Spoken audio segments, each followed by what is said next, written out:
Bonjour à tous, la semaine dernière je vous montrais la C4 que j'allais récupérer, je démontais le moteur. Dans cette vidéo et dans celle d'après, ça sera en deux parties parce que sinon ça sera trop long. Je remonte le moteur et le but de mon challenge personnel, c'est de remonter le moteur et de rouler avec la voiture en moins d'une semaine, en à peu près 5 jours. Donc je vous mets un petit peu la chronologie des choses au cours de la vidéo. Ça sera en deux parties parce que sinon c'est beaucoup trop long. Je vous parle de plein de détails techniques et pourtant j'ai sauté plein de choses que je vous ai déjà montré plein de fois. J'espère que ça vous plaira. Je vous parle aussi d'un fournisseur que je trouve top dans la vidéo. N'hésitez pas à me dire ce que vous en pensez dans les commentaires, à me laisser un like si ça vous plaît. Et puis je vous laisse dans la vidéo.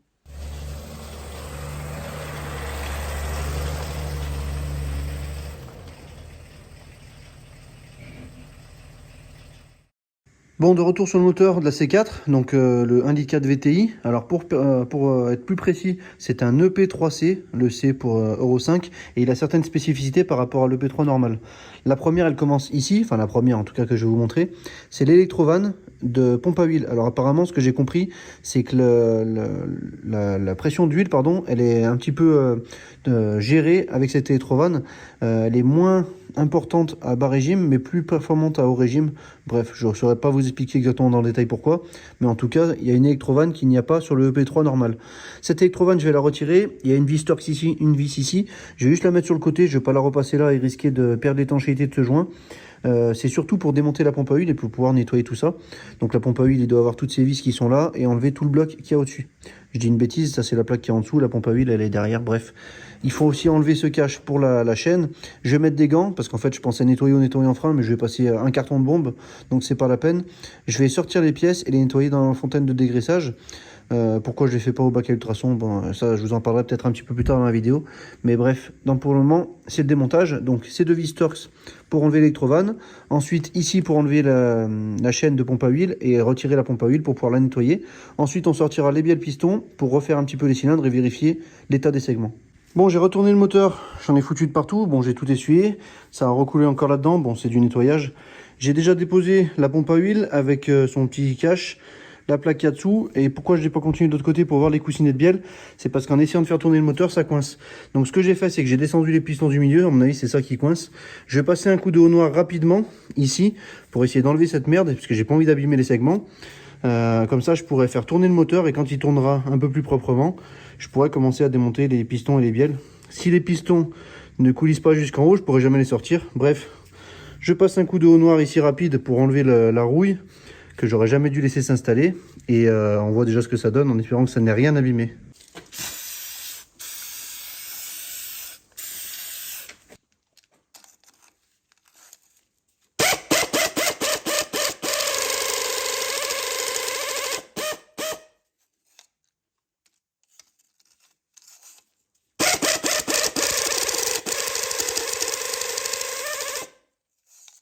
Donc j'ai remis le moteur à l'envers, je voulais enlever les chapeaux de bielle ici, et c'est des vis spécifiques. Heureusement cette douille, je l'avais déjà achetée, je m'étais déjà fait chier. Donc il faut une douille de 9 mm comme ça, en 12 pans. Donc c'est pas commun, ça se trouve pas de partout.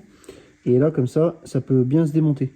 Donc sans cette douille, j'aurais pas pu enlever les chapeaux de bielle. Heureusement, ça m'était déjà arrivé, et j'avais certainement dû avoir le problème parce que je l'avais dans mes douilles spécifiques. Bref, je dévisse les deux premiers chapeaux de bielle, on voit un petit peu l'état. Et ensuite, on enlève les deux autres pour sortir les bielles pistons. Alors, l'état des coussinets, déjà, du numéro 2, cylindre numéro 2. Alors non, c'est le cylindre numéro 3, parce qu'on est sur une Peugeot Citroën.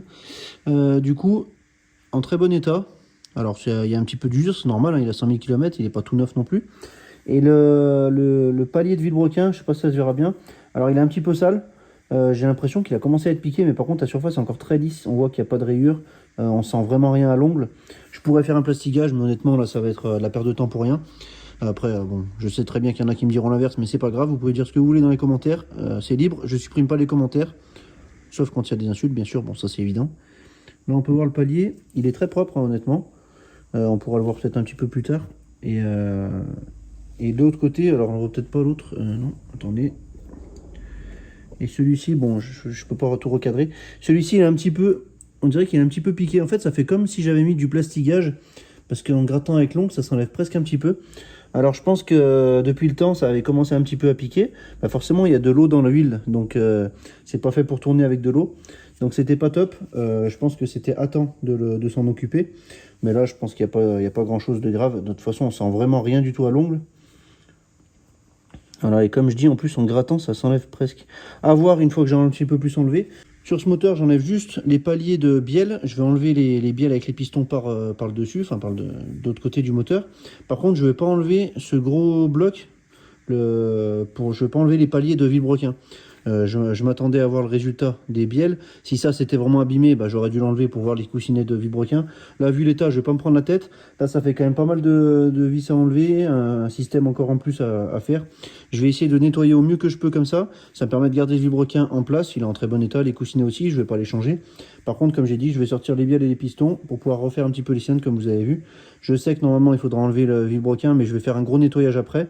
Et je ferai gaffe aux pissettes, à voir si je peux les enlever. Bon bref, je vous montre ça juste après. J'ai sorti les 4 bielles pistons. J'ai aussi remis la poulie ici pour enlever le pignon. Donc là, il y a un grand trou. J'ai enlevé la chaîne de distrib, l'espèce de cassette.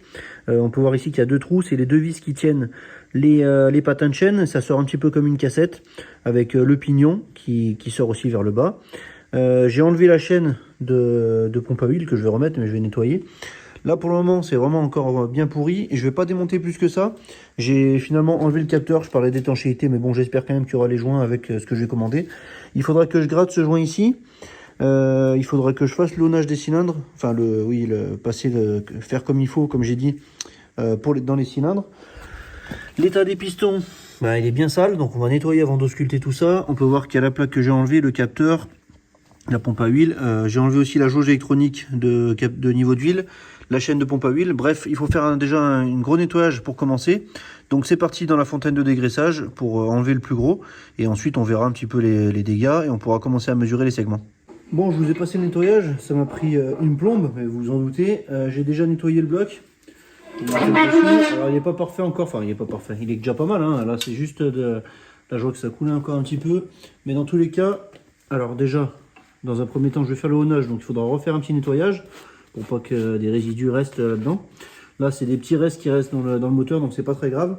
Et je pense quand même faire double vidange, c'est-à-dire que je vais mettre de l'huile, je vais faire tourner un peu le moteur au redémarrage, peut-être rouler légèrement avec, faire quelques chauffes, et ensuite je ferai une vidange assez rapide derrière, avec bien sûr changement du filtre, tout ça. Ça me permettra de rincer le circuit aux endroits où j'ai pas vraiment accès. Alors je pourrais passer dans le bac à ultrasons. Malheureusement, jusqu'à maintenant, les produits que j'avais, je suis pas très convaincu. J'en ai commandé un nouveau, mais c'est un produit qui coûte très cher.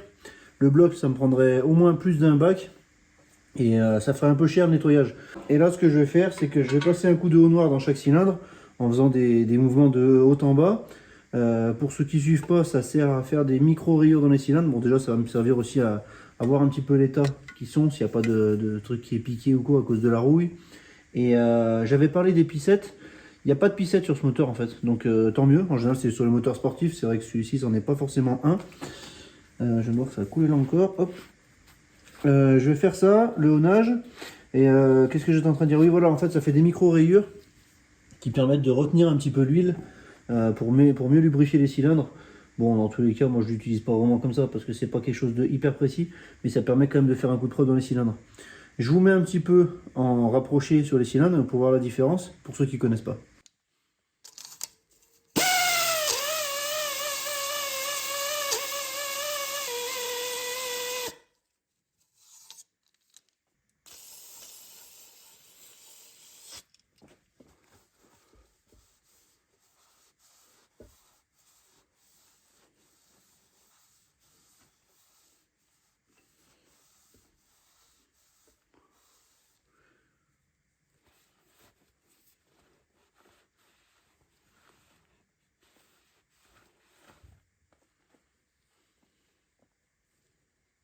Bon, ben voilà pour le haunage, on va dire. Donc là, ça fait propre. Les traces qu'on voit, c'est ici par exemple, là c'est encore les traces du nettoyage en frein. J'arrive pas à vraiment passer la main. J'ai pas la main assez petite. Le cylindre est pas assez gros. La prochaine fois, je prendrai plus gros cylindré. Bon, maintenant, ce qu'il faut faire, c'est nettoyer tout ça. Je vais commencer par les pistons, comme ça on pourra mesurer les segments, enfin au moins un jeu de segments pour voir s'ils sont vraiment à l'ouest. Déjà, ce que je vois, c'est qu'il n'y a aucune démarcation en haut des cylindres. C'est ce qui peut se produire lorsqu'il y a un petit peu d'usure à cause des segments. Ça fait une petite marche en haut. Ça veut pas dire que c'est mort, mais bon, en général, c'est qu'on la sent. Donc là, ça se voit que c'est un moteur qui n'a pas eu beaucoup de kilomètres. Enfin bon, 100 000 pour moi, c'est pas beaucoup. Bref, on va continuer avec le nettoyage de ça, et puis on voit pour l'usure des segments. Bon, le nettoyage des bielles et des pistons, il a avancé un petit peu, c'est propre, je vais vous montrer ça juste après, mais je vais vous raconter un petit peu le déroulement de l'histoire. Donc là, pour vous rappeler, samedi, je vous ai sorti la vidéo sur le démontage du moteur de la C4, pour voir un petit peu l'état. Bien sûr, vous avez déjà vu le début et le début de la suite. Dimanche, j'ai un petit peu bossé dessus, j'ai nettoyé le bloc, c'était un gros chantier. Bon, j'ai fait autre chose aussi, c'était dimanche. Aujourd'hui, on est lundi, là c'est à peu près 23 h, lundi soir. Et je me suis rendu compte de quelque chose, mais je vais vous partager un peu le projet de cette vidéo. Le but, c'est que pour cette vidéo, à la fin de cette vidéo, la voiture roule. C'était mon idée. Je voulais que ça soit réalisable, je pense que c'est réalisable. Pour cela, j'ai besoin de recevoir des pièces assez vite. Là, cet après-midi, je me suis occupé de faire une commande. Alors, je vous en reparlerai quand je l'aurai reçue. Une commande qui va arriver en 24 heures. Je l'ai commandée avant 16 h. Et normalement, ça devrait arriver demain dans la journée. Alors, normalement, vers midi, peut-être même avant, peut-être un petit peu après, je vous dirai tout ça. Donc c'est très rapide pour une commande sur internet, surtout pour des pièces auto. On est habitué avec d'autres types de commandes, mais ça vous le savez déjà. J'ai continué le nettoyage comme je vous ai dit. Je vais vous montrer maintenant aussi une photo. Donc c'est l'ami qui avait la voiture juste avant, qui m'a envoyé des photos du démontage pour montrer un petit peu, pour m'aider un petit peu, qu'il avait pris des repères. Bon, normalement je devrais pas en avoir trop besoin, j'ai pas pensé de trop les regarder. Je vais vous mettre une image ici et puis ensuite je vous explique la suite. Pour les plus avertis, vous avez peut-être remarqué quelque chose. Moi, je n'avais pas encore regardé totalement les photos, mais en les regardant, je me suis rendu compte d'un autre problème, et qui n'est pas des moindres, je vous montre juste après. J'ai commencé quand même, malgré tout, par rapport à mon projet de démarrer samedi, j'ai commencé à recevoir des colis. Donc aujourd'hui, j'ai reçu l'outil de calage de la distribution, donc je vous montrerai bien sûr un petit peu après. Grâce à un commentaire que vous m'avez laissé, alors désolé, j'ai plus le nom, j'ai vu qu'il me fallait un outil pour les ressorts de l'arbre à cam d'admission. Alors c'est peut-être pas exactement ça qu'il faut, mais il faut un outil spécifique. Heureusement que cette personne m'a laissé un commentaire, sinon j'étais cuit pour démarrer samedi. Donc j'ai commandé cet outil, normalement je l'aurai mercredi, si tout va bien en tout cas. Ensuite, je vais devoir recevoir d'autres pièces, donc la plupart des pièces mécaniques, donc les joints de culasse, vis de culasse, filtre à huile, de l'huile de bois, tout ça, je devrais recevoir si tout va bien demain, donc moins de 24 heures. Quand j'aurai reçu le colis, je vous reparlerai de ce fournisseur de pièces, pour moi qui est très intéressant, mais on aura l'occasion d'en parler un petit peu plus tard. Comme j'ai dit, j'ai nettoyé les pistons et les bielles, et je me suis rendu compte d'un petit truc. Je vous montre bien sûr l'état tout de suite, et puis on voit ce qui est arrivé, en tout cas ce qui est arrivé dans ce moteur, ce que je pense qui est arrivé dans ce moteur. Donc voilà l'état que j'ai réussi à avoir, la bielle et le piston, c'est beaucoup plus propre que cette bouillie. J'ai frotté, mais bon, j'ai pas frotté au maximum, on peut encore voir quelques traces de noir. Le principal, c'est que ça fonctionne. Il va falloir que je démonte les segments pour pouvoir les mettre dans le cylindre, voir un petit peu le jeu à la coupe des segments. Principalement pour les deux premiers, je sais pas si je ferai le racleur.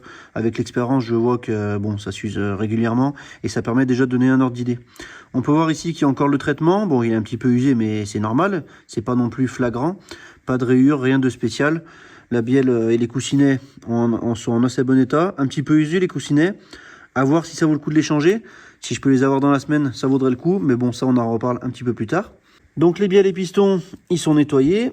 Et puis en nettoyant, je me suis dit, mais c'est bizarre. La bielle numéro 3, elle a une drôle de tête. Je sais pas si vous voyez. Si je me mets comme ça, peut-être que ça se verra un petit peu. Ouais, peut-être pas tant que ça. Mais bon, si vous ne le voyez pas sur la bielle numéro 3, ne vous inquiétez pas. Vous allez le voir sur la bielle numéro 4. Qu'est-ce qui s'est passé?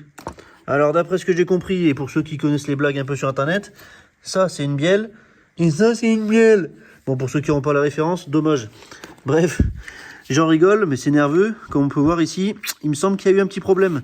Je suis pas sûr que ça va bien fonctionner comme ça. En tout cas, le piston ne remontera pas en haut. Et le truc, c'est que quand j'y réfléchis, je m'en étais un petit peu rendu compte indirectement. Quand j'ai dévissé les chapeaux de bielle, il n'y a pas énormément de place en gardant le support, le palier de ce qui tient le vilebrequin, on va dire.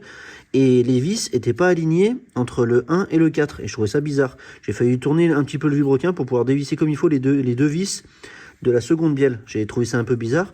Et là, je comprends mieux. C'est parce qu'en fait, la bielle, eh ben, elle est bien tordue. La bielle numéro 1, côté distribution. La bielle numéro 2, elle a un petit peu ramassé aussi. La 3 et la 4, pas du tout. Maintenant, je vous remets la photo que je vous ai montrée tout à l'heure. Et comme vous voyez, eh ben, on voit de la bouillabaisse qui sort des cylindres 1 et 2. Ce qui s'est passé, c'est qu'il y a eu certainement un joint de culasse qui a fait rentrer de l'eau dans le cylindre, ce qui a créé un blocage au-dessus des pistons et qui a tordu les bielles.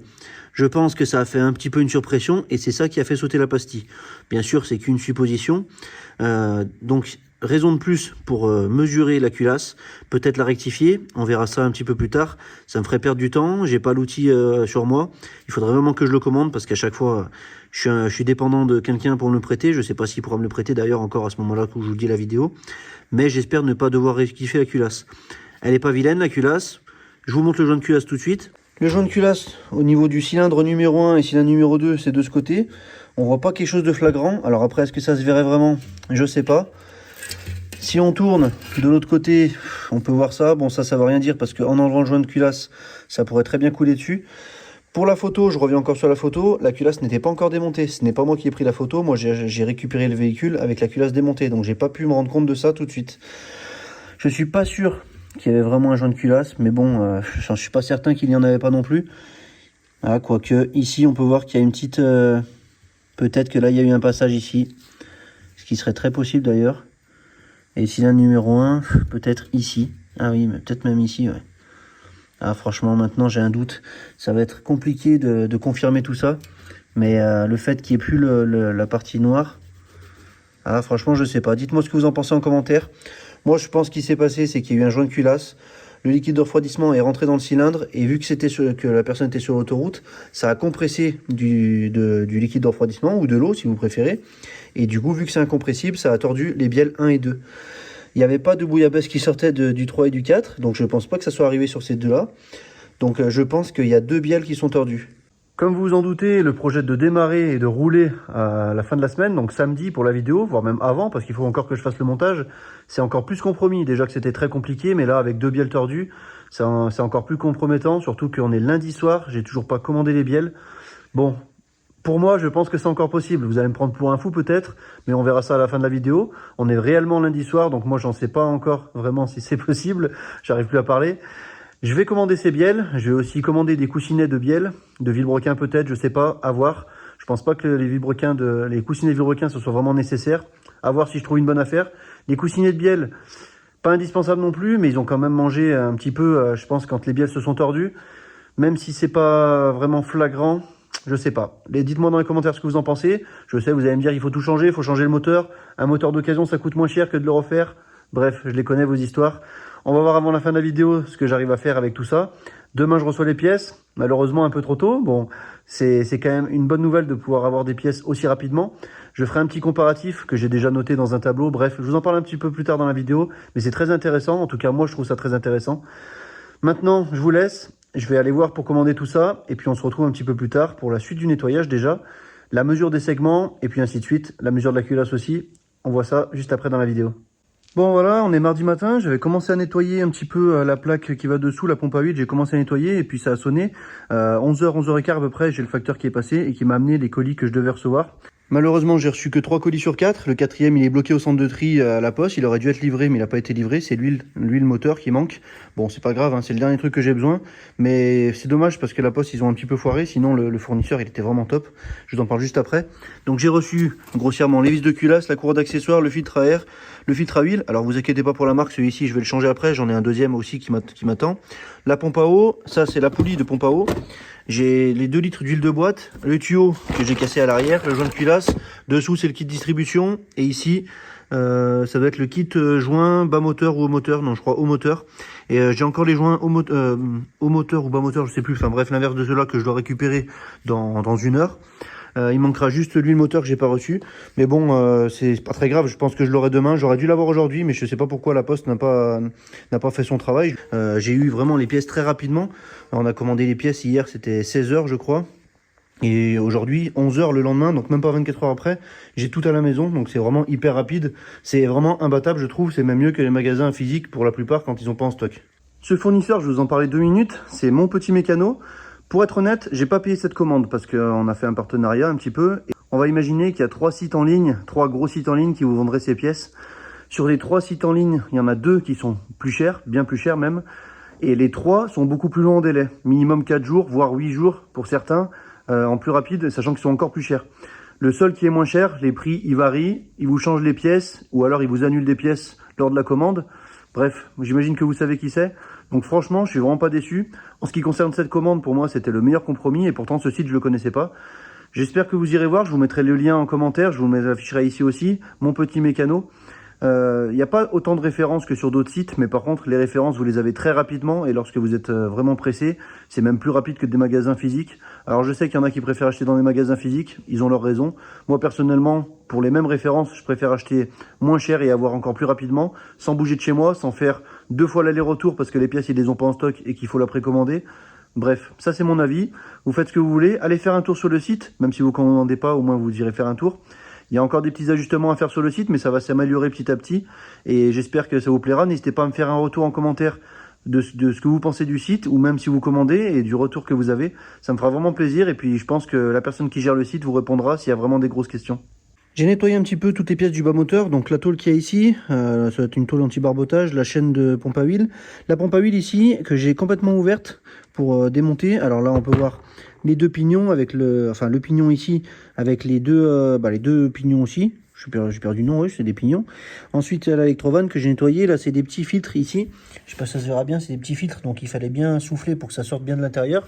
J'ai nettoyé avec tout le câble. Là, c'est la sonde électronique de niveau d'huile.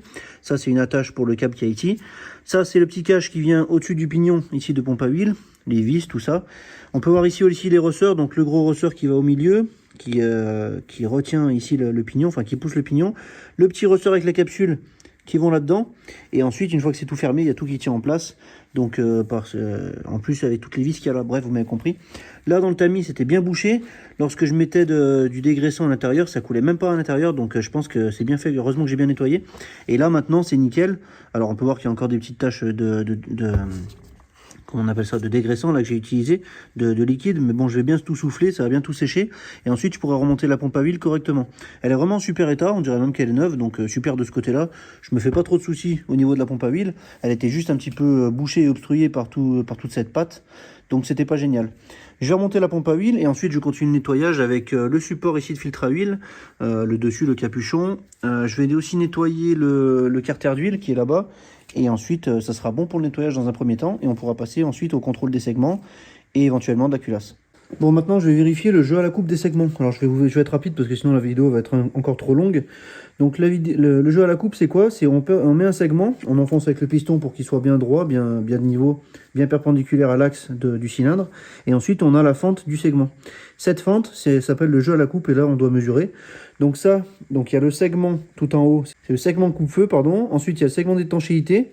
Donc, théoriquement, c'est le plus important, mais bon, on va voir. Et ensuite, le segment racleur, celui qui permet de racler l'huile. Le segment racleur, vous voyez qu'il n'est pas démonté, je ne vais pas le mesurer, ça ne sert à rien. Là, j'ai le segment d'étanchéité qui est installé, on va le mesurer tout de suite. Et là, j'ai le segment coupe-feu. Pour le segment d'étanchéité qui est à l'intérieur, la dimension doit être au minimum de 0,3 mm, donc j'ai un jeu de cale comme ça, et au maximum de 0,55 mm. Donc on va commencer par le maximum, étant donné que c'est pas du neuf. Donc là, j'ai 0,50 plus 0,05, ce qui fait 0,55. Si ça passe, ça peut être bon parce que c'est encore la limite, mais si ça passe pas, c'est bon signe. Donc là, je vais essayer d'y mettre comme il faut. Désolé si vous voyez pas trop.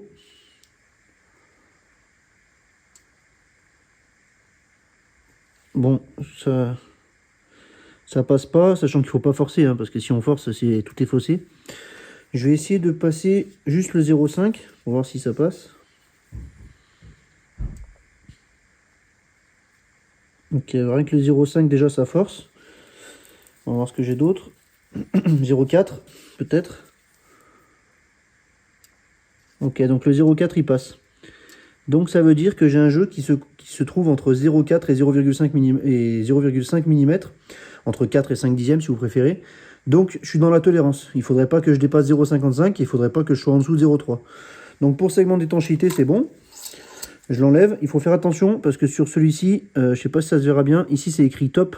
Donc ça c'est la partie qui va vers le haut, il ne faut pas le mettre à l'envers quand je le remets sur le piston. Ensuite ça c'est le segment coupe-feu, donc on va faire pareil, je vais le mettre dedans.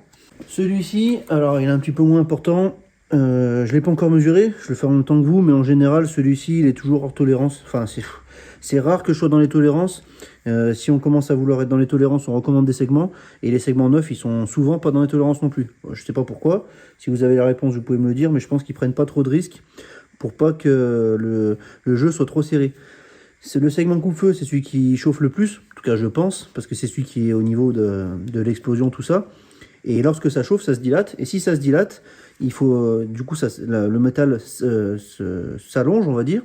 Et les deux bouts, ils ne doivent pas se toucher. Si ça se touche, eh ben, ça peut serrer. Donc forcément, si le jeu il est trop faible, c'est le risque qu'il y a. Là, le jeu minimum, c'est 0,2 mm. Ça me paraît un peu faible, par rapport à l'autre en tout cas. Pas par rapport à manière générale, mais bref, par rapport à l'autre. Et le maximum, c'est 0,4. Par expérience, je pense qu'on va être plus proche des 0,4 que des 0,2, même sur du 9. Bon, bref, je viens de déjà vous l'expliquer. On va voir. Donc là, je prends la 0,4. Voilà, la 0,4 et la 0,4 elle flotte bien dedans. À mon avis, je suis même carrément plus grand. On va voir avec d'autres. 0,5. 0,5 ça passe aussi. 0,75, bon j'espère pas quand même. Non, quand même, faut pas exagérer. Ce que je vais faire, c'est que je vais essayer de faire un 0,6, même si je l'ai pas. Donc 0. Ou alors 0,55, je vais essayer 0,15 avec 0,40. Je regarde bien qu'il n'y ait pas d'épaisseur. Voilà, bon là le 0,55 il passe pas. Ça voudrait dire que ma cote elle est entre 0,5 et 0,55 pour 0,4 au maximum. Donc forcément je suis hors tolérance. Par expérience, je crois que j'ai quasiment toujours vu le cas, même avec des segments neufs que j'avais changé sur d'autres moteurs, d'ailleurs sur la chaîne en vidéo. Pour moi c'est moins important que ce segment, le segment d'étanchéité, même si tout le monde aimerait bien être bien sûr dans les tolérances qui sont données. Hors caméra, je vais vérifier soit un autre au pif, soit les 4. Je vais voir, de toute façon, j'ai pas besoin de tout vous montrer. Pour moi, les segments, ils sont bons. Je sais que c'est une maladie, que ce moteur, il peut consommer de l'huile. Je l'avais vu déjà avant, et puis vous me l'avez dit aussi en commentaire. Il y a aussi les joints de queue de soupape, pour lesquels ça pourrait fuir de l'huile, mais ça, on verra ça un petit peu plus tard. Pour le moment, je continue de mesurer les segments. Dans un premier temps, par rapport à ces mesures-là, je dirais que c'est bon. Mais je vais faire encore des mesures hors caméra, et puis après on passe à la suite, à d'autres vérifications sur le moteur avant leur montage. Bon, j'ai vérifié les segments. Alors j'ai vu aussi que le racleur il n'avait pas de jeu à la coupe, donc en fait ça sert à rien que je le fasse dans tous les cas. Des fois il en a un, mais bon, en général ça ne sert pas à grand chose. Pour le jeu à la coupe des autres segments, ils sont exactement pareils. C'est-à-dire que le jeu à la coupe des segments d'étanchéité, il est dans les tolérances. Pareil que le premier. Et pour les jeux à la coupe des segments coupe-feu, ils sont hors tolérance, un petit peu au-dessus, comme j'ai l'habitude de voir. Alors je sais, il y en a qui me diront de changer les segments, mais honnêtement, même si j'en achète des neufs, déjà ça vaut à peu près 120 €. Je les aurai pas pour finir cette vidéo, ça va me bloquer. Pour le moment, je suis pas bloqué par le reste, donc j'espère que ça va marcher. Et en plus de ça, 120 € pour avoir des jeux à la coupe qui seront certainement encore une fois hors cote. Bon, une chance sur deux, mais souvent, quand on les reçoit, ils sont déjà hors cote. Ou alors limite. Bref, c'est pas ça pour moi qui fait l'étanchéité, et c'est pas là que je perds de l'huile. En tout cas, j'espère pas, mais je pense pas. Bref, on va revenir là-dessus après, quand j'aurai reçu les bielles pour bien sûr les changer. Mais en attendant, j'ai commencé à dépouiller un petit peu plus la culasse. Comme on peut voir ici, j'ai démonté le capteur de VVTI, enfin j'appelle ça comme ça, mais bref, ça a certainement un autre nom. La pompe à vide, j'ai démonté aussi tous les linguets. Alors c'est pas des culbuteurs, je me suis trompé, il y a quelqu'un qui l'a bien expliqué en commentaire. Ça, ce sont des linguets. Pour ce qui est de ces pièces, chez Citroën, sur la RTR, ils appellent ça des leviers. Bon bref, on aura l'occasion d'en reparler un peu plus tard. J'ai aussi enlevé les poussoirs. Comme on peut voir, ceux de l'échappement ne sont pas les mêmes que ceux de l'admission. Ils sont plus grands. Et puis forcément, ils sont pleins de bouillabaisse, comme j'appelle depuis le début. Donc certainement, il va falloir les refaire. J'ai enlevé le paillet qui est au bout de la culasse, ici, pour pouvoir enlever aussi l'arbre de VVTI. J'espère que j'arriverai à refaire le calage. Bon, dans la RTA, je pense que c'est quand même prévu, qu'il y a certainement une procédure ou un outil spécifique dans la valise. Mais l'arbre, dans tous les cas, il fallait le démonter parce qu'il est bien pourri avec l'huile dégueulasse qu'il y a. Cet arbre, il est entraîné par le moteur qu'il y a là, que je vais certainement démonter juste après. Et ensuite, je vais certainement aussi tout démonter pour changer les joints de queue de soupape. C'est un travail un peu long, mais bon, une fois que j'y suis, autant le faire. Surtout que les joints, je les ai en stock, je les ai reçus avec un kit de joints au moteur. J'ai encore des bricoles à démonter, mais je vous passe un petit peu tout ça. Et on se retrouve après, une fois que je l'aurai un petit peu nettoyé, un petit peu plus démonté, pour voir un petit peu la planalité qu'il y a dessous. C'est le dernier point faible que j'ai peur, en tout cas pour le moment, pour pouvoir finir de remonter le moteur et que la voiture roule avant la fin de la vidéo. C'est encore difficile à croire, j'imagine, pour certains d'entre vous, mais moi, je ne sais pas encore si ça va arriver, mais j'espère que ça va marcher. Allez, on se retrouve un petit peu plus tard, une fois que j'ai un petit peu plus avancé. Bon, on est mercredi matin. Ce matin, ce que j'ai fait, c'est que j'ai nettoyé grossièrement dans un premier temps la culasse. Ensuite, j'ai démonté tous les ressorts et toutes les soupapes ici, avec tous les petits segments d'arrêt ici. Alors, comme on peut voir, il y a les petits coupelles de ressorts, les petits segments d'arrêt, c'est vraiment minuscule.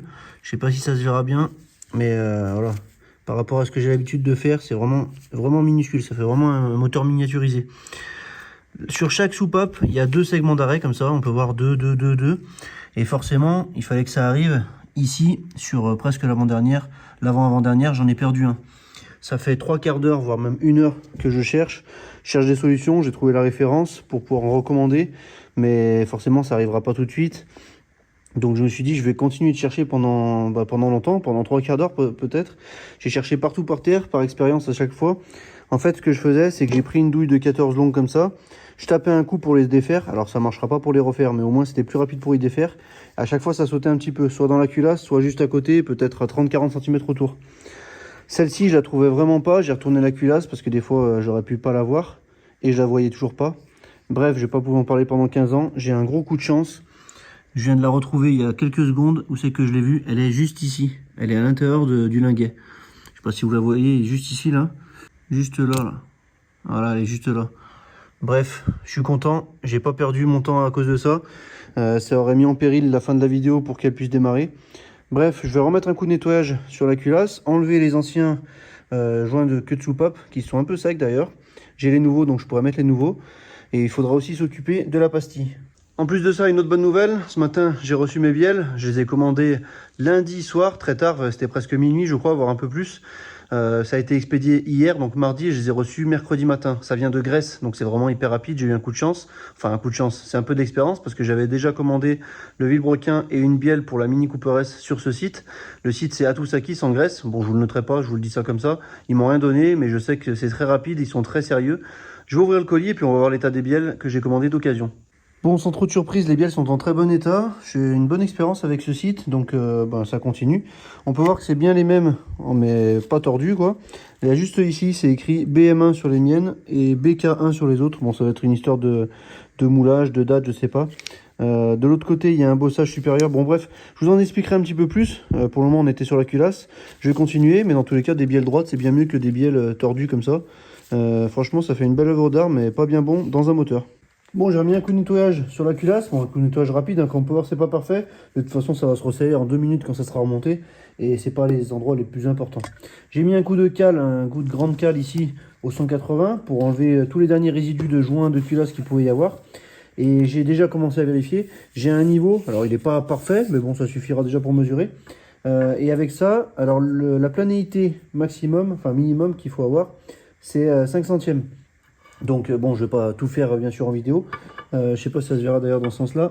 Mais en fait, ce que je fais, c'est que je mets le niveau. J'essaye de passer les 5 centièmes un peu. Et en fait, bon, j'ai déjà fait un petit peu de partout hein, pour être sûr. Et je vois que ça passe nulle part. En fait, il n'y a aucun endroit où ça passe. Donc bon, bien sûr, là, je vous montre que dans un seul sens. Hein, mais j'ai essayé vraiment dans tous les sens. Principalement autour des cylindres 1 et 2 où c'est que je soupçonne qu'il y a eu un joint de culasse. Pour voir si ça s'était pas déformé. J'ai rien vu de suspect, en tout cas rien de plus que 5 centièmes. Je pourrais essayer avec 2 ou 3 centièmes, mais ça serait pas vraiment utile puisque la tolérance est 5 centièmes.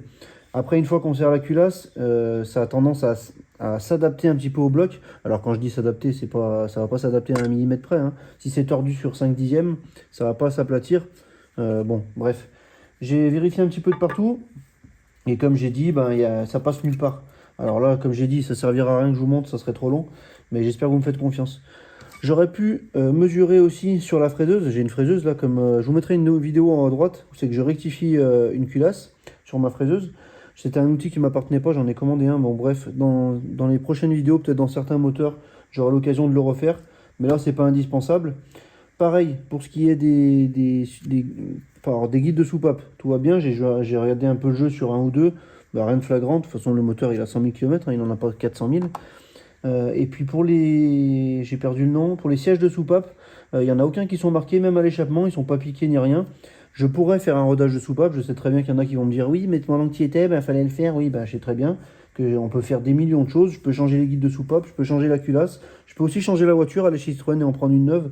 Le principal c'est que ça soit réparé de manière correcte, sans forcément aller trop loin. Là on n'est pas sur un modèle de course, donc on est sur un moteur de 95 chevaux. J'ai vérifié que les pièces soient dans les tolérances, qu'elles ne soient pas marquées, qu'elles ne soient pas abîmées. Les joints de queue de soupape, c'est vrai qu'ils sont un petit peu durs. Je ne sais pas si ça se verra bien en vidéo. Quand j'appuie dessus avec les doigts, on voit que c'est assez sec. Donc je peux comprendre que ça, il faut les changer. Ça, je peux comprendre. En plus, je les ai, donc j'en profiter.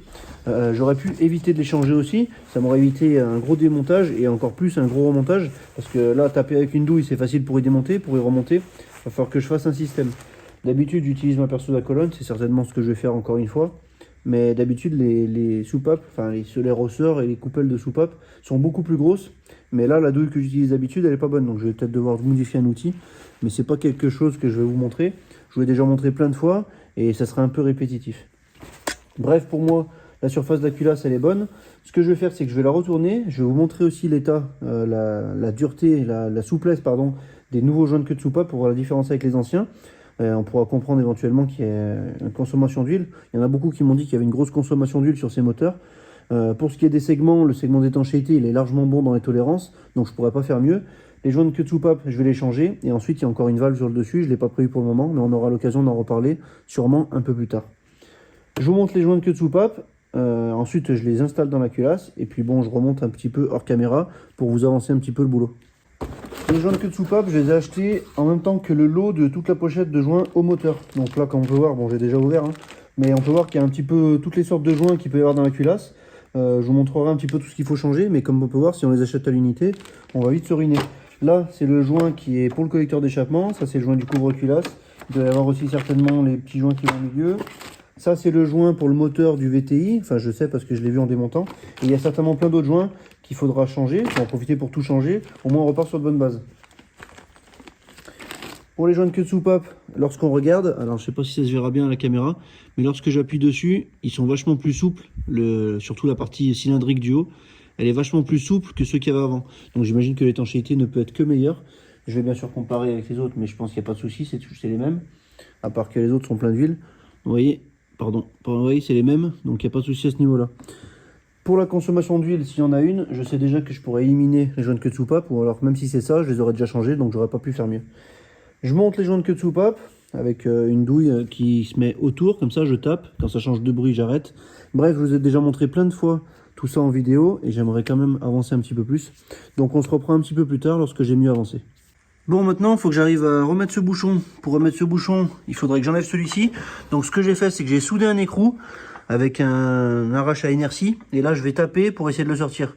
Je vais me mettre sur le trépied, comme ça vous pouvez voir si ça marche ou pas.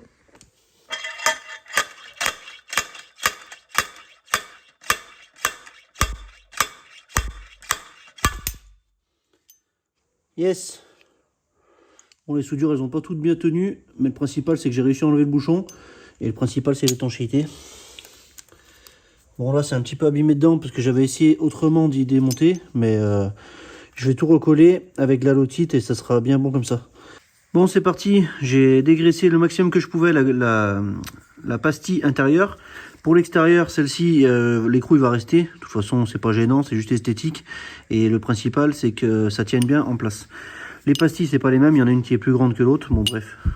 Ce que je vais utiliser, c'est ce produit, l'Octite 648. Alors, c'est un bloc presse, comme ils appellent. C'est pour pouvoir avoir une bonne résistance sur des alaisages qui ont peu de jeu, c'est-à-dire inférieur à 0,15 mm. Bon, là, dans ce cas, il n'y a quasiment pas de jeu. Il n'y en a même pas du tout. C'est certainement légèrement serré. Donc je vais mettre un maximum de produit, tant pis. Enfin un maximum de produit, je vais mettre une bonne dose de produit. Au pire ça débordera, tant pis, c'est pas grave. Et au moins j'espère que ça tiendra un peu dans le temps. Ce que je vais faire, c'est que je vais enfoncer de manière en tapant. Donc là j'ai pris une douille qui rentrait pile poil dedans. Enfin pile poil dedans, j'ai pas bien mieux que ça. Pour pouvoir taper, je vais essayer de taper bien dans l'axe. Pareil avec la deuxième, avec une douille un peu plus grosse.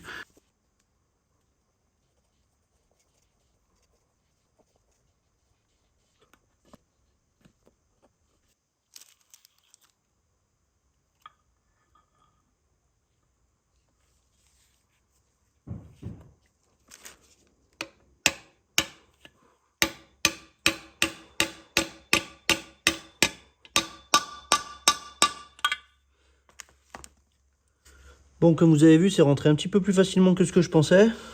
Donc c'est qu'il y a un petit peu plus de jeu que ce que je pensais. J'ai blindé de produits. Non, de toute façon, le moteur va pas démarrer aujourd'hui. Donc je pense que ça aura bien le temps de sécher. Je vous mettrai en surlignage, enfin sur l'écran, la valeur de cisaillement. C'est un produit qui sèche vite et qui résiste un peu mieux à la température. J'en avais un autre, c'était la Loctite 603, mais j'ai vu qu'elle était légèrement moins bien. Bon, ça reste quand même des très bons produits, hein. Je pense que ça ira bien, en tout cas je l'espère, sinon j'aurais pas fait comme ça. Maintenant j'enfonce l'autre, qui doit être un peu plus dur à enfoncer. Et puis comme ça sera bon de ce côté-là.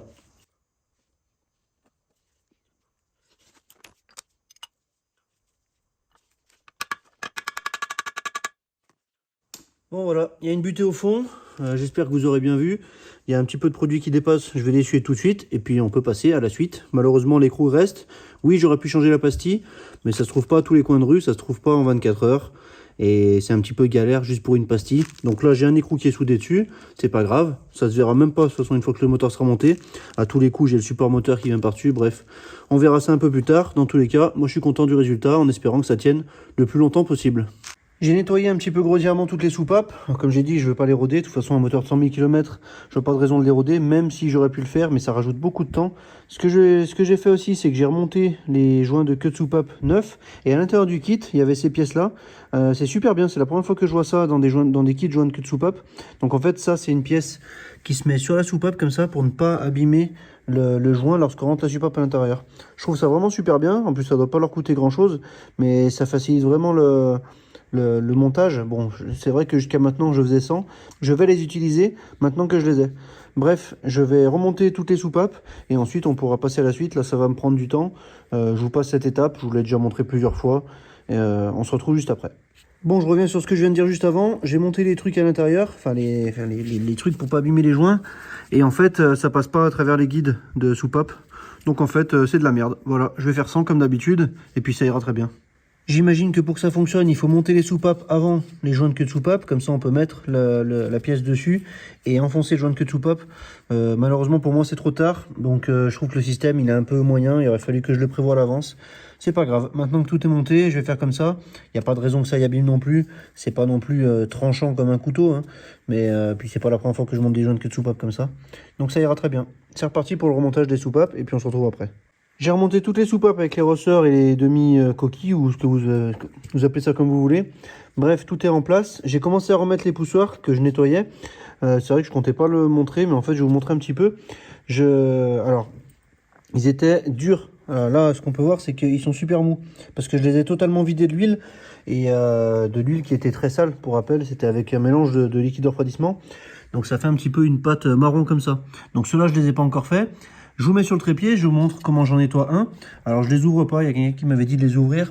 Bon, j'étais d'humeur un peu taquine et j'avais répondu un peu des trucs un peu bidons, comme si je disais en faisant des rupteurs ça va les dégripper. Bon, c'était plus pour la blague, mais je pense que la personne elle avait compris. Et du coup je vais au moins les nettoyer. Alors je sais pas les démonter et j'ai pas trop envie de m'amuser à démonter des poussoirs. Il y en a qui me diront peut-être qu'il faut les changer, ou alors que c'est plus simple de les changer. Il y en a pour presque 250 ou 300 € de poussoir au total, donc non, je ne vais pas les changer, surtout que je peux les nettoyer. Au début, ça fera peut-être un petit bruit de poussoir, mais bon, le fait le temps de réamorcer tout ça, et ça se remettra bien en place. Le fait qu'il ne se resserre pas, je pense que c'est relativement normal. Alors là, c'est sûr que ça fait un peu de la pâte, mais en plus de ça, il y a des billes qui empêchent l'huile de sortir. Et du coup, c'est pour ça que les poussoirs, ils peuvent pas s'appuyer à la main lorsqu'il y a l'huile à l'intérieur. Bon, bref, ça c'est mon avis. Dites-moi ce que vous en pensez en commentaire. Je vais vous montrer comment j'en nettoie un. Alors, ce que je fais, c'est que j'utilise une petite clé Allen comme ça. Alors, je ne sais plus la taille que c'est, mais c'est la plus petite que j'ai, qui passe dans le trou au-dessus. Où c'est qu'il est le trou ici? On va pas le voir. Voilà, c'est là. Et en fait, lorsque j'appuie dessus, alors ça ne se verra pas bien sûr, voilà. Lorsque j'appuie dessus, ça libère la bille qui est au fond. Et ça me permet de pouvoir l'enfoncer. Donc là, je fais comme ça, je l'enfonce. Là, je vais le nettoyer. Alors celui-ci, c'est pas le plus pourri, hein. Il y en avait d'autres qui étaient vraiment remplis d'huile. Vu que le moteur s'est arrêté relativement vite, je pense. Pas sûr que ça ait le temps de naviguer de partout. Bon, bref. Je fais comme ça, je fais des va-et-vient dans le liquide de dégraissage. Et ça me permet de le faire rentrer à l'intérieur et de nettoyer un petit peu. Alors, ça sera pas parfaitement neuf à l'intérieur. Je sais plus si je l'ai dit à ce moment-là dans la vidéo, mais je vais faire je vais remplir une première fois d'huile et je referai une vidange au bout d'un certain temps, pas très longtemps après. Bref, voilà comment je nettoie les poussoirs. Je les fais tous et puis on passe à autre chose. Et j'ai oublié, mais bien sûr à la fin je passe un coup de soufflette, comme ça permet d'enlever le maximum de ce qu'il y a dedans. Donc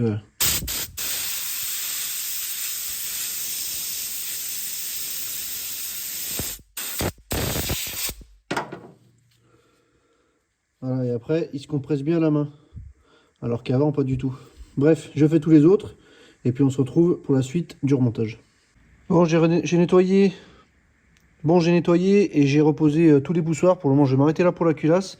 Il me restera encore plein de petites bricoles à remonter. Mais peut-être que j'ai remonterai une fois que la culasse sera sur le moteur. Pour que la culasse soit sur le moteur, pardon, il faut que je change mes deux bielles qui sont bien tordues. Certainement, surtout celle-ci. Enfin, les deux, quoi. Je vais les remplacer par celle-ci. Il ne faut pas que je me trompe de sens.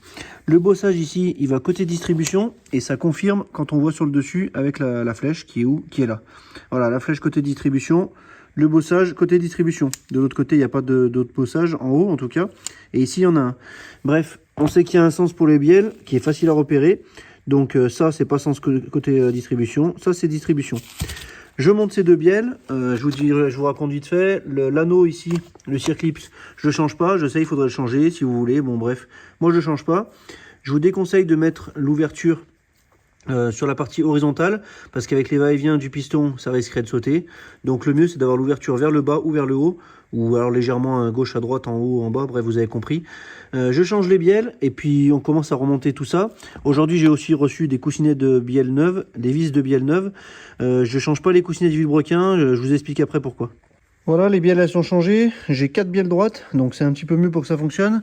Là, j'ai les coussinets les coussinets de bielles neufs.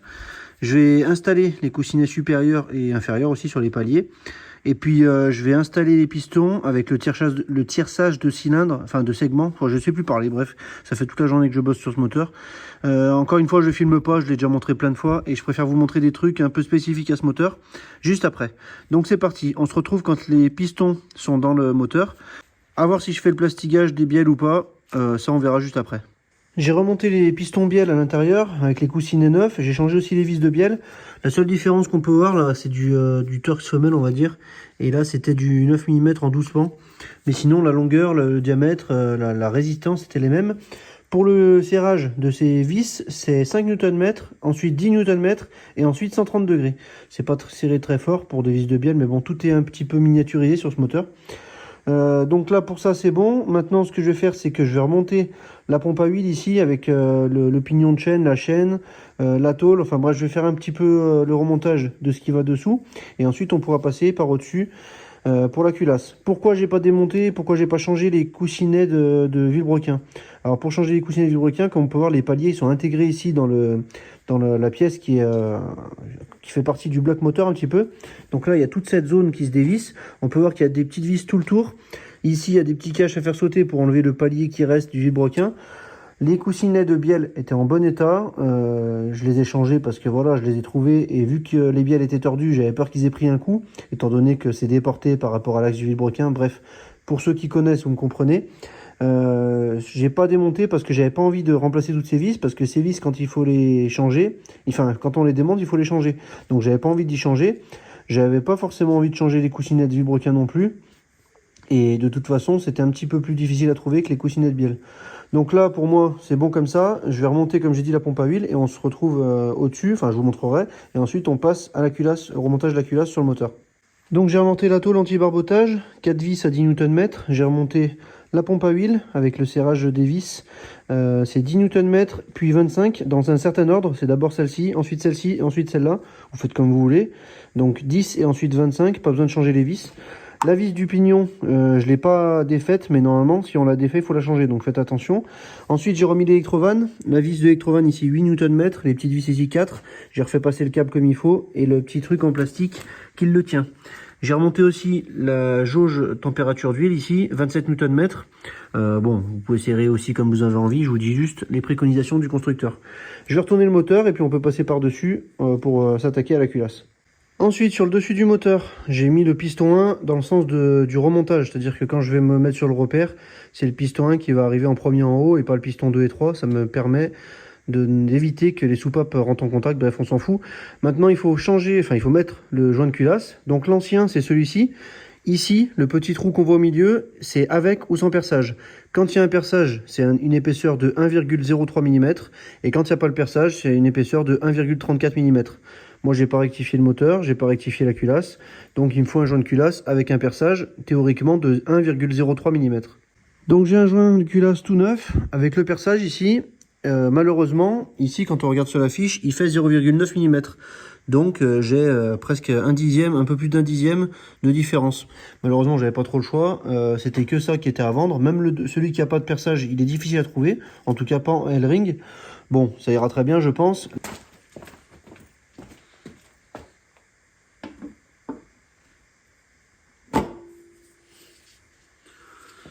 Là, il y a des rondelles réutilisables qui se mettent au fond des puits. Donc bah, je vais les remettre. Hop là.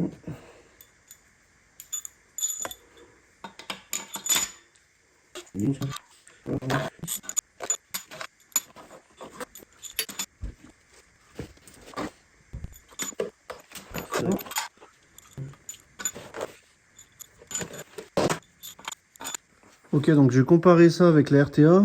Là, ça me dit 30 pour les vis principales, ensuite 90-90, 25 pour les deux petites qu'il y a ici. Sur la RTA, c'est 15, mais toujours 90-90. Et 30 Nm pour la petite vis qu'il y a derrière. Sur la RTA, c'est 25 plus 30 degrés. Donc je vais suivre la RTA parce que j'ai deux RTA et sur les deux RTA, c'est écrit pareil. Mais je vais garder ce papier pour avoir l'ordre de serrage. Donc c'est parti pour le serrage.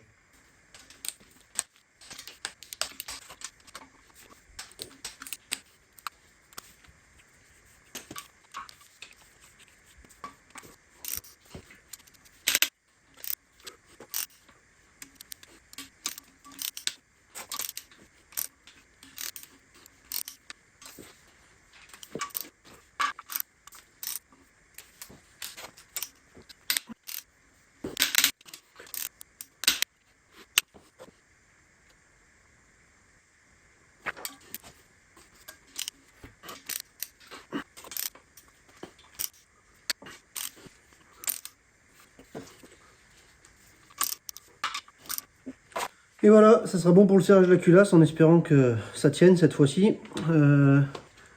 Qu'est-ce qui manque? Il manque pas grand-chose. Pour le moment, ça sera bon comme ça. Moi, je vais aller manger et puis on verra si je continue après. Là, pour rappel, on est mercredi soir. C'est très tard. Enfin, c'est très tard. C'est doit être 9h30, 10h. Donc, je vous tiens au courant de mon avancement pour la suite. Bon, alors pour vous expliquer déjà, ça va être un petit peu compliqué de faire en une seule séquence. Je vais essayer de monter ça comme il faut. Moi, il faut que je vérifie en même temps les RTA. Je connais pas par cœur ce moteur. C'est un petit peu plus complexe dans la culasse, mais je vais vous expliquer. Tout d'abord, pour commencer, j'ai remonté le moteur et l'arbre à cam intermédiaire qui n'était pas embuté. Alors là, j'ai fait une petite erreur, c'est qu'il n'était pas embuté ici. Normalement, il fallait qu'il soit embuté. C'est pas grave. Heureusement, j'avais plein de photos. Je filme ce que je fais, donc je savais le repère. Enfin, je savais où il était. Donc le moteur, je l'ai pas fait tourner. L'arbre à cam, je l'ai pas fait tourner. Au lieu d'être embuté, il était décalé ici. Mais j'ai essayé plusieurs positions et par rapport à mes photos et mes vidéos, lorsque je décalais d'une dent en plus ou en moins, ça ressemblait vraiment pas. Donc j'ai réussi à me remettre comme c'était d'origine.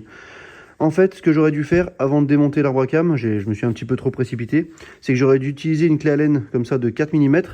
Je la mets ici à l'intérieur du moteur et en me faisant tourner, ça fait tourner manuellement la butée. Alors là, si je tourne dans l'autre sens, on peut voir que ça fait tourner l'arbre à cam. Donc en fait, je pense que le moteur, il est quand même synchronisé. Je sais pas si c'est un moteur pas à pas ou bref, on s'en fout, mais dans tous les cas, il faut respecter ça. Donc là, je me mets en butée. Et comme ça, je sais que là, je suis sur le bon calage. Je vais pouvoir continuer. Je vous reprends juste après, une fois que j'ai bien déterminé ce qu'il faut faire en premier. Bon, alors où j'en suis après un long moment de réflexion. Ne vous inquiétez pas, je vous ai pas oublié. Donc, pour rappel, c'est pas moi qui ai démonté le moteur. Le bloc arbre à cam d'admission avec les... alors ça s'appelle tout compliqué, là, les ressorts de soupape. Là, il y a l'arbre intermédiaire derrière. J'ai reposé tous les linguets que j'ai nettoyés déjà. J'ai reposé aussi les leviers, donc c'est ce qui fait levier, et j'ai reposé le bloc complet. Alors déjà il manque une vis là, mais bon ça on verra après, c'est pas, en plus c'est pas la plus importante heureusement. En fait je comprenais pas comment ça fonctionnait. Pour enlever ces ressorts, alors normalement pour enlever l'arbre à cam d'admission, il faut enlever d'abord les ressorts. Et pour enlever l'arbre à cam intermédiaire, encore plus. Il faut un outil qui ressemble à ça. Alors celui-là c'est un truc adaptable, hein. Celui d'origine il ressemble pas exactement à ça, mais j'ai l'impression que ça c'est un peu une version améliorée. Pour le moment, j'arrive pas à le mettre. Alors, je vais pas vous montrer, mais je vais vous expliquer. En fait, ici, là, donc il se met dans ce sens-là.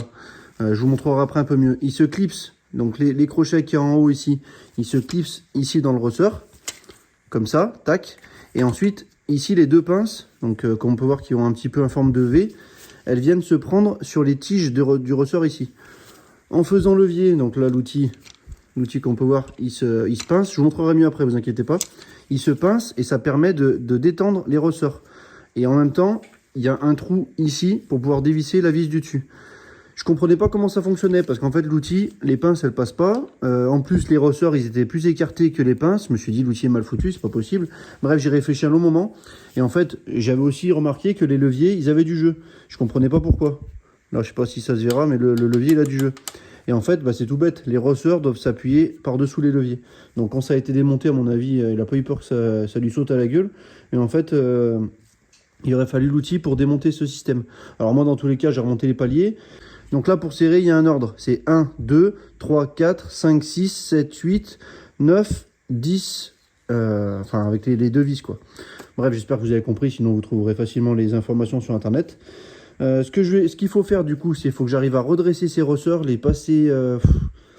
je sais pas comment faire encore, je vais réfléchir, mais il faut que j'arrive à les maintenir. Alors, je peux les démonter avec la pince, mais en fait, le levier ici, il passe pas. Je peux pas le clipser, bref... Comme j'ai dit, ça a été un petit peu mal démonté. Bon, malheureusement pour mon pote, il savait sûrement pas. Mais bon, il faut que je me débrouille avec ça maintenant. Donc, encore une fois, je vais couper la caméra. Je vais essayer de voir comment je fais. Et puis, je vous tiens au courant de l'avancée de tout ça. Bon, voilà, je me suis bien fait chier. J'ai réussi à en faire un. Donc, en fait, il faut que le ressort ici, il soit reposé derrière les leviers. Ils appellent ça les leviers, ce qui fait le levier, du coup. En fait, là, les ressorts ici, ils sont posés sous l'arbre à cam. On peut voir le retour qu'il y a là. Je sais pas si ça se verra bien. En fait, on peut voir le ressort qui est juste là, qui est posé sur l'arbre à cam. Normalement, il devrait être derrière le levier. C'est pour ça qu'il bouge. Donc là, il est bien mis. Donc là, comme on peut voir par-dessus, le ressort, il passe bien derrière, alors que là, il passe par-dessus. C'est pour ça que mon outil ne passait pas. Voilà, là, ça bouge dans tous les sens. Je vais vous mettre sur le trépied, et puis on va mettre l'outil ici pour pouvoir retirer ce ressort. Donc là, maintenant, mon levier, il se met bien en place. Il s'appuie bien sur les ressorts, enfin, à peu près, quoi. Voilà, ça va bien. Donc en fait, qu'est-ce qui se passe? Là, il faut y clipser là-dedans. Donc je vous remontrerai dans un autre sens. De l'autre côté. Donc là, il faut visser ça. Ça m'attrape le ressort sur la partie haute. Voilà. Là, normalement, il ne peut pas sortir. Ici, bien clipsé. Ça a l'air. Et ensuite, en serrant comme ça. Voilà. Juste comme ça, ça permet de tenir le ressort. Et là, comme vous voyez, il est tenu. Donc là, grâce au trou qu'il y a devant ici, pour pouvoir enlever la vis du ressort. Avant de l'enlever, je vais vous montrer par ce côté, comme ça vous verrez un petit peu mieux. Donc par ce côté, vous allez voir une vue différente. Hop là, donc encore une fois, mon outil, je le mets par-dessus comme ça. Ah, je sais pas si ça se verra bien, mais ici dessous là, il y a des crochets noirs. Quand je visse, il se resserre et ça me permet de bloquer le ressort entre les crochets noirs et le petit téton qu'il y a là. Du coup, ça permet, enfin la partie du ressort qui est là. Ça me permet de le tenir et ensuite en faisant levier, ça appuie sur le ressort et ça permet de le détendre, enfin de le détendre. De le tendre mais de le tenir en place. Donc là, quand je mets mon outil, hop, faut bien que les crochets se mettent bien dedans. Faut bien l'enfoncer comme ça. Ensuite, je visse ça là, donc ça me permet de maintenir le ressort qui est au-dessus. Je vérifie que ça soit bien bon. Là, j'ai toujours le perçage pour pouvoir dévisser la vis. Et là, on peut, enfin, vous verrez pas, mais les crochets ont bien pris le ressort avec le téton, donc là, ça peut plus bouger. Maintenant, je vérifie bien sûr que mon levier soit bien appuyé sur les ressorts. C'est bon de chaque côté. Je serre. Là, j'ai un petit loquet qui s'enclenche. Et du coup, là, ça tient en place. J'ai plus qu'à enlever la vis et je peux enlever le ressort. En réalité, j'ai pas vraiment besoin de les enlever parce qu'ils étaient montés, mais ils étaient mal montés. Donc, dommage, parce que l'outil, il est bien utile. Il aurait été utilisé pour le démontage. Ça aurait été encore plus facile pour le remontage. Ça aurait été... Bon, bref. Vous m'avez compris. Je vous conseille d'acheter cet outil. Moi, je l'ai payé 60 € environ sur eBay. Sinon, on le trouve dans une centaine d'euros.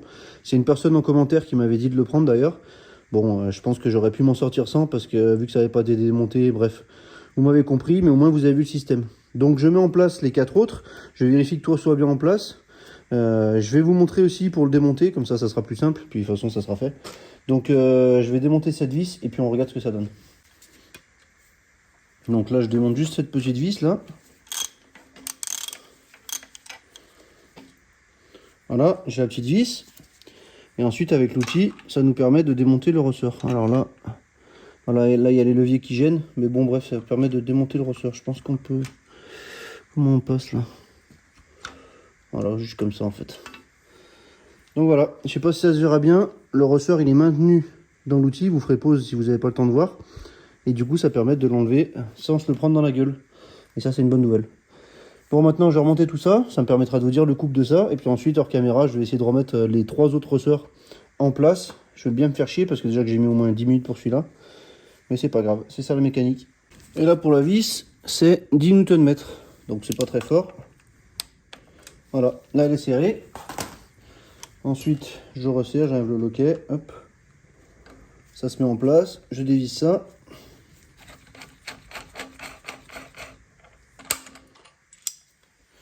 Et voilà, tout a l'air en place. Je revérifierai un petit peu plus avec la lampe. Et puis maintenant, il n'y a plus qu'à faire les autres, à me faire chier. Merci Ben.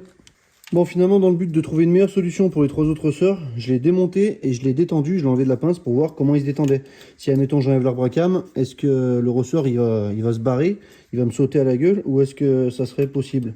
Là, ce que je vois, c'est que quand le ressort, il est en place, comme ça, au lieu que les tiges soient vraiment quasiment à 90 degrés, elles sont quasiment à plat. Donc, ça fait quand même une grosse force sur le ressort. Je pense que je vais pas prendre le risque, parce que là, si j'enlève l'arbre à cam, et que, les 3 autres ressorts sautent comme ça, ça va être un peu galère. Je vais essayer du coup de me faire chier à les remettre par-dessous. Celui-là, je vais le laisser détendu. Dans tous les cas, je vous ai montré comment le remonter, donc je vous repasserai ça. Je vous tiens au courant comment j'ai réussi à faire ça. Malheureusement, ça a mal été démonté. Merci Ben, encore une fois. Merci Ben. Merci Ben. Bon, voilà, pour les ressorts de l'arbre intermédiaire, c'est remis. Il faut bien faire attention ici que le ressort soit bien mis dans l'encoche. Alors, je sais pas si ça se verra bien. Je vais essayer de zoomer. Voilà, enfin, je sais pas si on verra bien. Il faut bien faire attention que le ressort, ici au bout là, le coude de ressort soit bien dans l'encoche du levier. Tout ça, bien sûr, sur toutes les ressorts. Donc 1, 2, 3, 4, 5, 6, 7, 8. Et le dernier ici, il était bien galère parce qu'il n'y avait pas le passage pour le tord. Bref, tout est remis en place, tout est serré au couple. L'arbre à cam, il n'est pas indexé comme il faut, mais ça, on va y venir après. Je regarde la notice pour la suite, mais au moins ça c'est fait. C'est un petit peu compliqué, je passe du temps parce que c'est pas moi qui ai démonté. Donc je fais 2 fois plus attention pour ne rien oublier. Il va falloir que je retrouve cette vis, mais bon, c'est relativement accessible. Si je la retrouve plus tard, c'est pas très grave. On continue avec le remontage dans la culasse. Bon, maintenant je remonte l'arbre à cam d'échappement. Là, ici, il y a des petits joints que j'aurais voulu changer. Je pensais que ça serait avec le kit, mais apparemment ils sont pas dedans. Donc tant pis, ils vont rester, ils ont pas l'air en mauvais état. Ils tournent même quand je les fais bouger. Donc je vais remonter les paliers, il faudra démonter cette poulie parce que sinon impossible de mettre la courroie de distribution. Et puis ensuite, bien sûr, caler avec les outils qui vont bien. Bon, j'ai remonté pas mal de choses, donc tous les paliers de l'arbre à cam d'échappement. Bien sûr, on commence par le milieu, ensuite sur le côté en escargot pour serrer. 10 Nm pour toutes les vis. Ensuite, ce que j'ai fait, c'est que j'ai remonté la pompe à vide, j'ai changé le joint. Dans le kit de joint, il y avait le joint. Normalement, c'est 9 Nm. Bon, moi, j'ai tout serré à 10. Hein. Donc là, les 2 vis de la pompe, 10. Avant de remonter la pompe à vide, j'ai remonté aussi ce gros palier où j'ai mis l'appâtage en or. On la voit qu'il dépasse un petit peu. J'ai serré toutes les vis à 10 Nm. J'en avais stocké une dans ce trou. Et en fait, c'est pas du tout un trou. Donc en fait, cette vis, c'était celle qui me manquait ici. Donc la bonne nouvelle, c'est que j'ai pu la serrer aussi. J'ai remonté le capteur ici d'arbre intermédiaire. J'ai serré à 10 Nm aussi. J'ai remonté ici le tube de jauge avec la petite vis. L'électrovanne qui est ici. L'électrovanne qui est juste derrière. J'ai remonté le support. J'espère qu'il ne me gênera pas. Mais bon, au pire, c'est qu'une vis. Et puis, voilà, ça a bien avancé. Maintenant, ce que je vais faire, c'est que je vais commencer à caler les arbres à cam pour pouvoir installer la distribution. Donc, il y a des outils pour ça. Je les sors et puis je vous montre tout ça. Pour le calage de la distribution, c'est pas très compliqué lorsqu'on a les outils. Donc il y a deux outils, enfin un seul outil mais qui est en 2 parties. Donc il se met ici, donc c'est la partie chromée qui se visse avec la vis qui est ici dans le taraudage du couvre-culasse. Ici ça se visse dans le deuxième outil et à l'arrière ici pareil dans une vis du couvre-culasse. En fait les arbres à cam ils ont une forme ici qui est un peu comme un carré, sauf que sur le dessous c'est un demi-rond. Donc le demi-rond il doit bien être en dessous, la surface plate elle doit bien être sur le dessus, sinon on est décalé de 180 degrés. Et de toute façon une fois que les outils sont bien mis en place, ça se voit, hein. Là il est appuyé sur le plan de joint, là aussi, derrière aussi, les vis sont serrées, ça sert à rien de serrer trop fort. Donc là je sais que mes 2 arbres à cam sont bien calés. Ensuite, le deuxième calage, c'est avec cette pige, ça se passe sur le dessous, il faut passer la pige à travers ce trou, et elle se met dans le volant moteur. Malheureusement, comme vous voyez, il n'y a pas le volant moteur, donc ce que je vais devoir faire, c'est sortir le moteur du support moteur pour pouvoir remettre le volant moteur. J'en profiterai pour changer ce joint. De l'autre côté, je l'ai déjà enlevé, je le changerai après. Je vais d'abord mettre en place la distribution avant de relever le support moteur, ça sera plus simple. De ce côté, en bas, il n'y a pas de clavette, donc il faut bien que cette surface soit très propre. Pareil derrière le pignon de la pompe à huile, il ne faut pas qu'on touche que ça soit gras, il faut vraiment que ça soit sec. C'est conseillé de nettoyer avec du nettoyant frein sec par exemple. parce qu'après, c'est uniquement avec la friction ça se tient. C'est un peu dommage d'ailleurs, enfin un peu dommage. J'espère qu'il n'y aura pas de problème à ce niveau-là. Normalement, ça se tient tout avec le serrage, donc ça peut se décaler éventuellement. Si c'est la pompe à huile, c'est pas très grave, mais si c'est le pignon de vilebrequin, c'est pas génial. Bref, ne parlons pas de malheur. J'espère que tout va bien se passer quand le moteur va redémarrer. Pour le moment, je vais mettre le kit de distribution. Je l'ouvre et on regarde tout ça. Bon, le kit de distribution, je l'ai reçu dans un carton. Il est grand comme une palette. Je sais pas pourquoi, mais bon, bref, des fois, c'est tout compressé. Donc, on a les deux guides. Le guide qui va sur le dessus, la chaîne et certainement le tendeur. Malheureusement, j'ai fouillé. Il n'y a pas les vis. C'est des vis qui sont normalement à changer. Donc, exceptionnellement, je vais pas les changer, mais ça m'embête un peu. Ils auraient pu quand même les fournir pour 3 vis. Franchement, c'est un peu exagéré. Le kit coûte pas très cher. Je crois que ça doit être dans les 120 euros, quelque chose comme ça. Mais quand même, pour 3 vis, bon, bref. Je vais me débrouiller avec tout ça, donc il faut d'abord l'installer, installer le pignon du bas avec les deux guides et la chaîne pour y passer un petit peu comme une cassette par le haut. Je vous mets sur le trépied et puis je vous montre quand je fais tout ça. Bon, comme j'ai dit, pour gagner du temps et puis pour pas que ça se balance le moteur dans tous les sens, je vais m'avancer pour le calage de la distribution. Donc j'ai monté les outils qui sont là-bas. Je vais rentrer l'espèce de cassette avec les deux tendeurs, enfin les deux patins avec le pignon du bas plus la chaîne. Là, j'ai posé un petit outil qui est fourni avec le kit, qui permet de poser la chaîne en attendant qu'on finisse. Là, c'est un tendeur modifié, donc il se met à la place du tendeur. Pour le moment, je peux commencer à le mettre. Et une fois que j'aurai mis la chaîne, il me servira pour tendre provisoirement la chaîne pour fixer. Bon, je vous en reparlerai quand j'aurai tout monté. Qu'est-ce que j'ai oublié? Je vais remettre en même temps le pignon du bas. Bref, je vous explique un petit peu, une fois que j'ai mis sur le trépied, pour pouvoir remonter tout ça. Donc pour commencer, il faut faire l'assemblage de tout ça. Il faut faire l'assemblage des deux patins qui se clipsent l'un dans l'autre. Le pignon en bas avec la chaîne. Donc ça permet de faire, moi j'appelle ça une cassette, mais je sais pas pourquoi j'appelle ça comme ça. Là l'outil, je vois qu'il va me gêner, je m'en doutais. Je vais le desserrer. Je le remettrai après pour poser la chaîne. Bon, c'est parti. Alors, ensuite, donc comme j'ai dit, comme ça. Donc on fait passer tout ça là-dedans. En bas, on devrait récupérer le pignon ici, par là. Voilà, là, hop. Là, ce que je vais faire, c'est que je vais remettre mon outil à la con, qui me faisait chier à 2 minutes. Voilà, pour le moment, c'est un peu branlant. Ensuite, je vais poser un nouveau joint ici, sur lequel ils sont allés me foutre un applicateur, alors qu'il n'y a pas besoin, parce que le pignon se met après. Bon, des fois, il n'y en a pas, il y en a besoin, bon, bref. Bien essuyer, que ça ne frotte pas. Et je vais l'enfoncer doucement. Normalement, il faut un outil spécifique, hein, vous connaissez. Je le fais avec les moyens du bord. Et ça devrait le faire, je pense. Comme d'habitude. Maintenant, ce que je vais faire, c'est que je vais reposer le pignon ici, enfin le pignon, la poulie de vilebrequin. Bon, c'est pas la poulie, c'est bon, bref.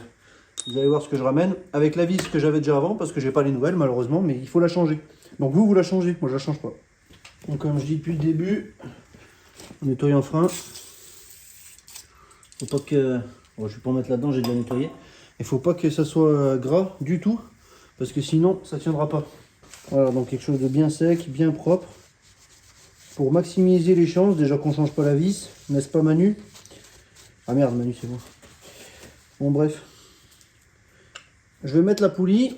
Alors, on n'est pas obligé de mettre la poulie autour, hein. J'aurais pu enlever les 3 vis et mettre que la petite poulie. Bon, là je mets tout, on verra par la suite si ça gêne. Alors déjà, si j'arrive à mettre ça en place. Voilà, là. Là, on n'est pas... Ah bah, ça s'est mis un peu plus facilement que je pensais. Donc ça, c'est la fameuse vis qu'il faut changer. Pour ceux qui me suivent depuis longtemps, vous savez que j'ai beaucoup de chance avec les vis de vilebrequin, comme sur la Corrado G60. Donc là, ça peut tourner, mais c'est pas grave. Le principal, c'est que ça soit mis en place. Ensuite, ce que je vais faire, c'est que je vais remettre la poulie d'arbre à cam. Alors ça, c'est la poulie d'arbre à cam d'admission. Est-ce que ça passe avec ces conneries là? Ça a l'air de faire. Alors cette vis, c'est pareil, il faut la changer. Moi, je la change pas parce qu'ils m'ont pas fourni, malheureusement. Enfin, je sais pas pourquoi, j'étais persuadé qu'elle serait dans le kit de distribution et finalement, elle n'y était pas. Donc là, c'est pareil, cette vis, on la serre pas. Enfin, on la serre pas, on la met juste au contact à la main, ça suffit. Ensuite, je vais aller chercher la deuxième poulie d'arbre à cam et certainement enlever cette merde là. Qui m'a fait chier depuis tout à l'heure. Bon, ça m'a aidé un petit peu 5 minutes, mais pas plus. Et la fameuse troisième vis qu'il faut changer aussi, que je ne change pas, encore une fois. Oui, vous pouvez le dire en commentaire, je l'ai pas changé. Oh Manu, t'as pas changé la vis. Honte à toi. Est-ce que ça se met facilement cette merde? Visiblement pas tant que ça. Ah, quoique, si. Ah, j'ai parlé trop vite. Il a parlé trop vite. Donc là, il y a les vis. Il y a 3 vis pour les patins. Donc il y a 2 vis qui ont des joints toriques. J'ai changé les joints. C'était fourni avec la pochette de joints que j'ai acheté. Je crois que c'est la pochette de joints bas moteur qui est livrée avec ça. Donc là, j'en ai une là. Il doit y avoir un couple de serrage, mais là, hop, je vais serrer comme ça suffira. Au pire, je vérifierai après, c'est toujours accessible. La deuxième, pour le patin qui est en face. Donc ça, c'est le patin où c'est qu'il y a le tendeur. Et là, je viens de voir que la poulie qui est devant qui me gêne. Ah là là là. Et oui, Manu, il faut pas la laisser cette poulie. Donc la vis du deuxième patin, encore une fois. Donc c'est, comme je disais, c'est le patin qui a le tendeur, parce que le tendeur il est juste là derrière. Là pour le moment il n'y a pas de tendeur évidemment, il y a juste le tendeur. Alors ils appellent ça tendeur modifié parce qu'ils vous conseillent de percer l'ancien tendeur, de mettre je sais pas quoi à l'intérieur. Bon là dans le kit c'est fourni, donc tant mieux, ça m'évite de bricoler quelque chose. Il manque encore une vis là. Sur cette vis, c'est pas un joint torique, c'est un joint plat. Pareil, il était fourni avec la pochette de joint bas moteur il me semble. Alors que c'est sur la culasse, mais bon, on va chercher à comprendre. Clic, clic. Clic, clic. Voilà, nickel. Coupe de serrage atteint. Maintenant, je vais regarder ce qu'il faut faire. Il me semble qu'il faut tendre ça, là. Je vais vous changer d'angle de vue parce que j'ai vu qu'on ne voyait pas grand-chose. Et ensuite, on reprend. Donc là, on est de l'autre côté du moteur. Côté quoi? Côté arrière du moteur, quoi. Côté bas moteur. Donc là, je serre à la main le tendeur modifié. Alors ils appellent ça comme ça, bon c'est un tendeur, vous avez compris, un tendeur qui est modifié pour pouvoir tendre la chaîne. Alors là ils disent de serrer à la main, ou sinon c'est 0,08 dkNm, donc ça doit faire du 8 Nm, c'est que dalle, mais ça suffit comme ça à la main. Ça permet d'avoir la chaîne tendue. Alors là ça se voit pas, si je me relève un peu, ça permet d'avoir la chaîne tendue. Maintenant je vais reposer le patin qui vient par dessus là. Je vous change encore d'angle de vue et puis on repose ça.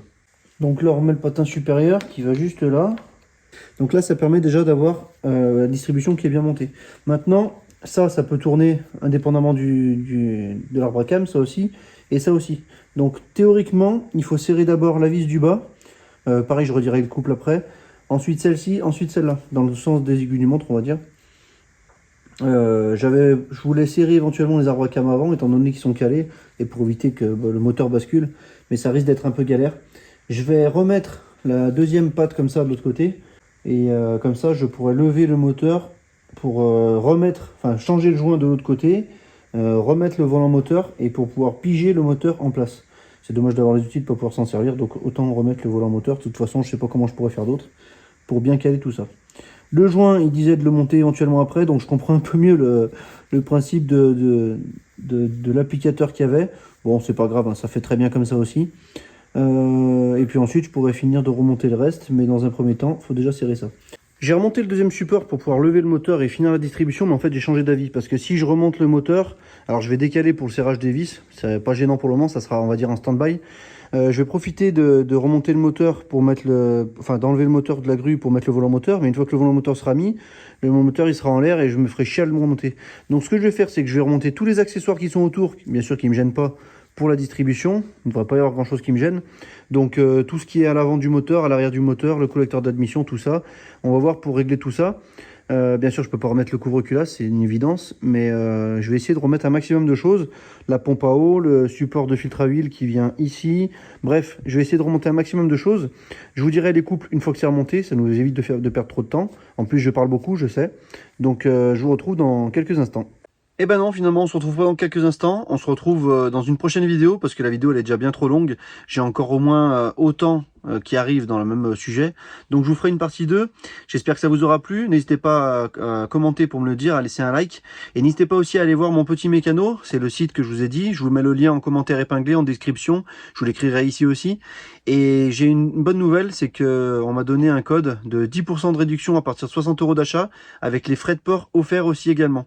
Donc c'est encore mieux placé par rapport aux autres sites. Bon, bien sûr, vous avez compris que je vais pas dire le nom des autres sites, mais vous savez très bien de qui je parle. Je vous conseille d'aller jeter jeter un œil et de me dire ce que vous en pensez en commentaire, de me faire votre retour. Si vous avez vraiment des questions sur le site, vous pouvez aussi les poser, j'essaierai d'y répondre. Sinon, Mehdi de Mon Petit Mécano, il sera un plaisir de le faire.